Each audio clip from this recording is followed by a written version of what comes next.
A 10-minute stroll around the block after dinner does something to your blood sugar that most people never realize is happening. And when researchers strapped continuous glucose monitors onto older adults and compared walkers to sitters, the difference in the numbers was sharp enough to make them look twice. The question is, what exactly is going on inside your body during those 10 minutes? Let's start with the basic situation most of us are in without knowing it. After any meal, especially dinner, which for most people is the largest meal of the day and eaten when we're already winding down, blood glucose rises. That's completely normal. But how high it rises and how long it stays elevated turns out to matter quite a lot over years and decades. And the evening window, researchers have found, is a particularly sensitive one. Here's why the evening is different. Earlier in the day, your body's insulin sensitivity, its ability to move glucose out of the blood and into cells, tends to be at its peak. By late afternoon and evening, that sensitivity naturally dips. It's part of your circadian rhythm. So the same meal eaten at 7 in the evening will often produce a higher and longer blood sugar spike than the same meal eaten at noon.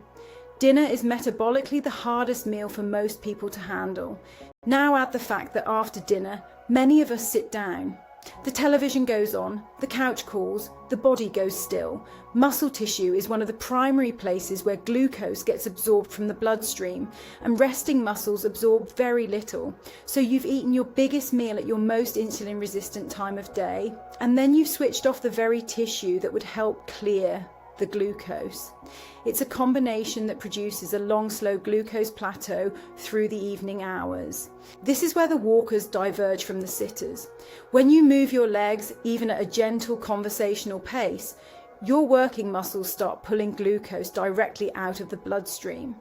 And here is the part that surprises most people. Some of this glucose uptake happens through a pathway that doesn't even require insulin. The muscle contractions themselves act as a kind of key, opening glucose channels in the muscle cells independently. Walking essentially does part of insulin's job for it.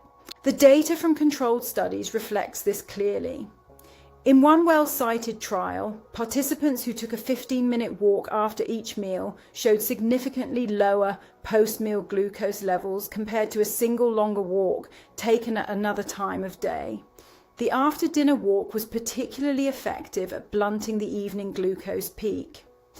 Other research using continuous glucose monitors has confirmed that even 10 minutes of light walking flattens the curve in a way that even sitting with a light stretching routine, simply does not replicate. Why does the size of that post-meal spike matter? Because glucose that stays elevated for extended periods puts stress on blood vessel walls, increases inflammation over time, and keeps insulin working harder than it needs to.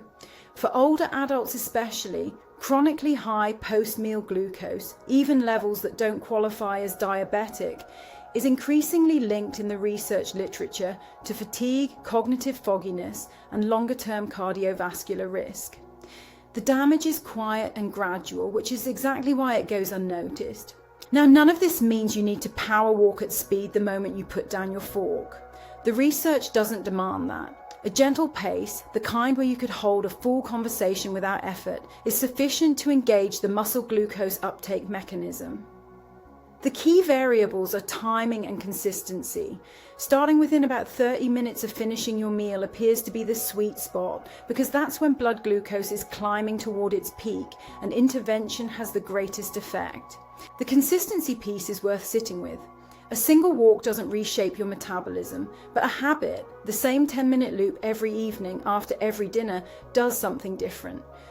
Over weeks, regular post-meal movement appears to improve baseline insulin sensitivity, not just in the moment, but cumulatively. Your body gradually becomes more efficient at handling glucose throughout the entire day, not only in the hour after dinner. One small daily habit quietly retrains a system that was drifting the wrong way. There's also a sleep angle worth mentioning. Elevated blood glucose in the hours before bed interferes with sleep quality in ways that are measurable but often invisible to the person experiencing them.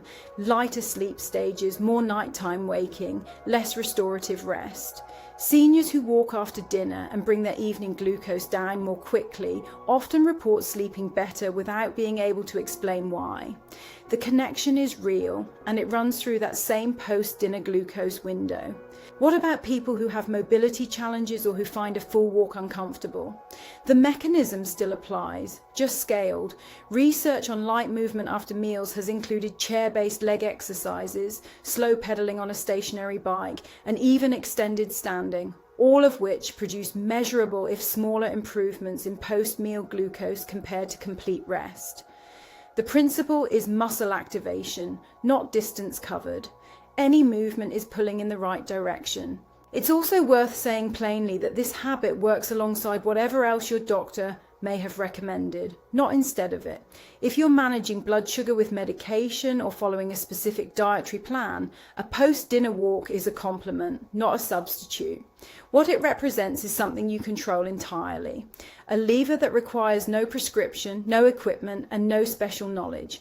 Just shoes and 10 minutes after you clear the table. Researchers who study metabolic health in older adults have begun calling the post-meal period an opportunity window, a phrase that captures something important. It's not a problem to be feared, it's a moment when the body is actively responding and small inputs have outsized effects.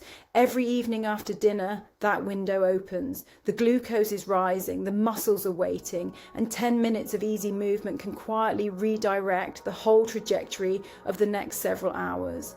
If you want to start this week, the simplest version is this. After dinner, before you sit down for the evening, walk to the end of your street and back. That's it. No target heart rate, no fitness tracker required, no specific speed. Just movement within 30 minutes of finishing your meal, done consistently enough to become the thing you do after dinner. The data from people who've built this habit suggests your body will notice long before you do. And that is exactly the point.